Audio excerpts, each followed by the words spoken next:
Ya'juj dan Ma'juj adalah dua nama suku dari turunan Adam, sama dengan kita manusia. Nabi SAW sebutkan ciri-ciri mereka. Mata mereka sobekannya kecil sehingga mata mereka kelihatan seperti sipit, tapi bola matanya besar. Mereka memiliki rambut yang keriting dan mereka memiliki poster yang umumnya seperti poster manusia. Hanya saja mereka ini memang menjadi fitnah, tanda-tanda hari kiamat. Mereka tidak berbaur dengan manusia yang lain. Salah seorang di antara mereka tahu kalau dia akan mati kalau sudah memiliki anak 1000. Tidak ada pengikutnya dari manusia biasa. Pada saat saya pelajari tentang Ya'juj Ma'juj ini tingkat 3 kuliah, kurang lebih waktu itu tahun 96, 97. Dosen saya membuka kitabnya membahas masalahnya, saya sempat tanya sendiri, saya bilang, Syekh, jumlahnya Ya'juj Ma'juj itu berapa banyak? Dia bilang tidak terhitung jumlahnya. Karena ada hadis yang berbunyi mereka akan mendatangi sebuah sungai, kalau tidak salah namanya Sungai Tibria. Sungai itu sekarang ada, besar. Bayangkan sungai ya, airnya banyak mengalir. Kata Nabi SAW, mereka akan mampir dan minum di situ. Mereka semua minum air sungai itu, dan yang terakhir dari mereka datang sudah nggak dapat air. Artinya air sungainya habis diminum. Bayangin berapa banyak jumlahnya tuh. Satu Jakarta aja sekarang kalau minum air sungai Ciliwung nggak habis. Mungkin nggak bakal habis kalau satu Indonesia pun minum. Bayangkan berapa banyak jumlah mereka tuh. Tidak terhitung. Nanti kan kita bacakan ayat-ayatnya tentunya. Banyak sekali ayat berhubungan dengan masalah itu. Tapi yang jelas pada saat itu Nabi SAW mengatakan, Allah berfirman kepada Isa, berkata, wahai Isa, aku akan mengeluarkan hamba-hambaku yang tidak ada seorang pun dari kalian bisa mengalahkannya, termasuk Isa alaihissalam, nggak bisa mengalahkan. Maka selamatkanlah dirimu bersama dengan pengikut-pengikutmu ke Gunung Tur namanya. Gunung Tur ini ada di Palestina. Ya. Ini rata-rata nanti hari kiamat ini di Syam, banyak negeri Syam kita. Gitu kan? Maka Nabi Isa pun alaihissalam menyelamatkan diri dengan pengikutnya ke Gunung Tur yang diikuti sama orang-orang yang beriman. Lalu tentu yang bisa ikut yang terjangkau pada saat itu, karena dunia sangat luas. Maka yang tidak sempat ikut dengan Nabi Isa alaihissalam, mereka dibunuh oleh Ya'juj Ma'juj. Allah subhanahu wa ta'ala memberikan ciri khas mereka, artinya cirinya mereka ini, mereka dihimpit di sebuah gunung. Di surah Al-Kahfi dijelaskan oleh Dzulkarnain. Dzulkarnain khilaf antara ahli sejarah mengatakan dia nabi atau dia orang saleh. Tapi Allahu alam, saya cenderung dengan pendapat yang mengatakan dia adalah seorang nabi. Karena Allah SWT angkat ceritanya dalam Al-Quran. Dan Allah berikan dia banyak mukjizat. Di antaranya mukjizatnya adalah menahan Ya'juj Ma'juj waktu itu ingin membuat kerusakan. Di zamannya dia dulu. Jadi memang Ya'juj Ma'juj ini ciri khasnya, kata Nabi SAW, mereka memakan apa saja. Batu. Kalau hewan-hewan itu kalah jengking sama ular. Binatang-binatang buas, harimau, mereka makan semua. Jadi bukan seperti manusia normalnya. Mereka membunuh semua yang bukan seperti mereka. Mereka buat kerusakan. Sampai-sampai kata Nabi SAW tidak ada yang bisa mengalahkan mereka dan jumlah mereka sangat banyak. Salah seorang di antara mereka tahu dia akan mati kalau sudah punya 1000 anak. Dan tidak menikah dengan umumnya orang. 2 suku ini saja. Kata Nabi SAW dalam hadis Bukhari, kecelakaanlah bagi orang-orang yang ada di Jazirah Arab. Kemungkinan besar makna ini adalah tempat mereka dekat dengan Jazirah Arab. Sebagian ada satu syekh dari Mesir, sekarang ada bukunya sama saya dan sudah terjemahan bahasa Indonesia, judulnya Ya'juj Ma'juj. Kalau Bapak Ibu mau beli bisa, ada judulnya Ya'juj Ma'juj, tapi saya lupa penerbitnya apa. Itu agak tebal, harganya mungkin sekitar 85.000 atau 100 ribuan lah maksimal.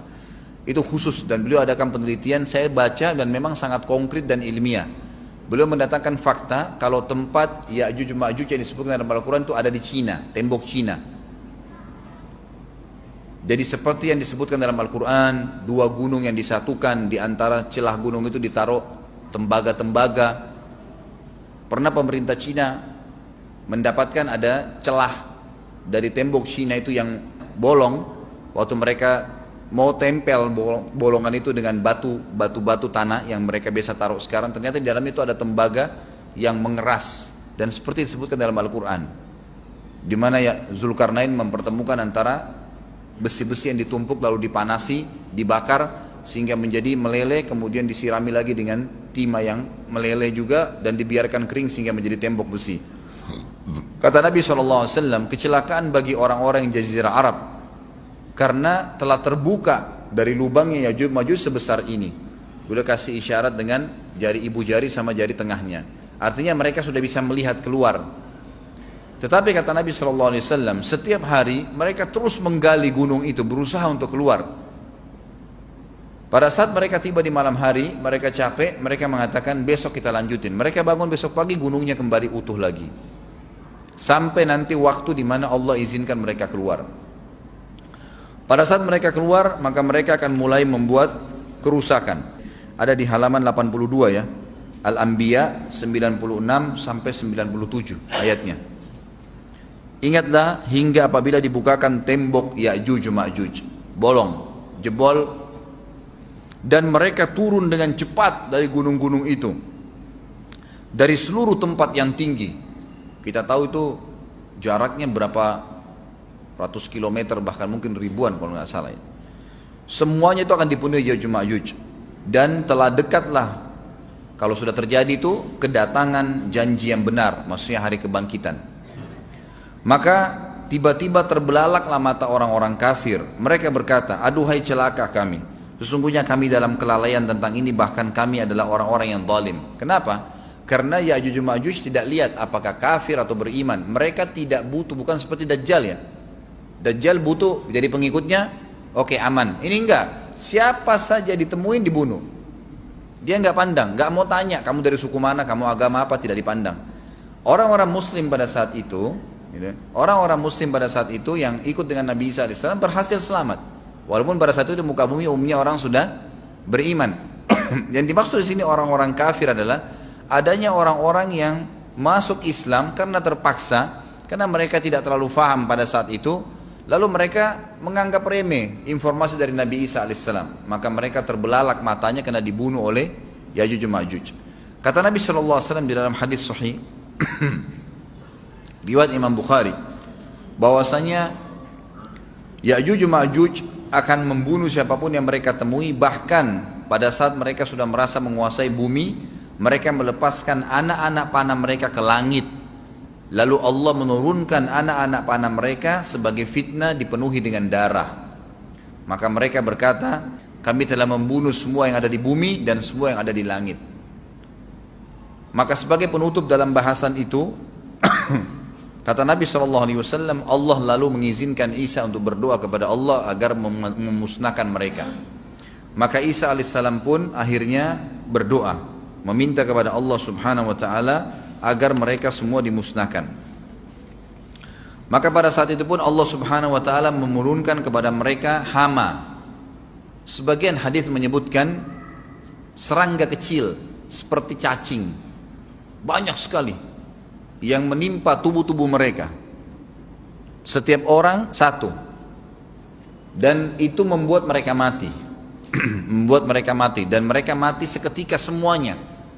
Jadi secara bersamaan semuanya meninggal. Allahu a'lam waktu itu berapa ratus juta jumlah orang Ya'juj Ma'juj pada saat itu, tapi semuanya akan mati, dan seluruh muka bumi dipenuhi dengan jasad mereka. Setelah itu Nabi Isa AS pun berdoa kepada Allah Subhanahu Wa Taala agar menghilangkan jasad-jasad mereka yang baunya sudah luar biasa waktu saat itu disebutkan dalam hadis.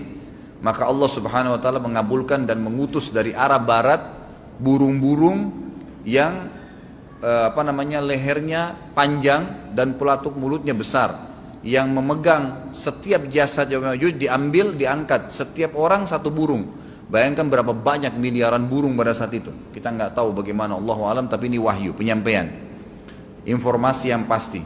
Diambil, kemudian jasad-jasad mereka dilempar ke lautan. Lalu Allah SWT turunkan hujan. Pada saat turun hujan, maka hujan tersebut membersihkan semua bekas-bekas mereka, kotoran mereka, darahnya segala bersih. Maka bumi kembali subur lagi. Tapi tidak disebutkan berhubungan dengan masalah ini berapa lamakah kejadian tersebut terjadi. Kemudian setelah itu Isa AS memimpin lagi di muka bumi sampai beliau meninggal. Setelah Isa AS meninggal, kembali lagi sebagian besar manusia berbuat kekufuran. Kembali manusia berbuat kekufuran. Mereka kembali lalai, nggak ada lagi pemimpinnya karena terlalu banyak orang pada saat itu, maka ada yang kufur lagi.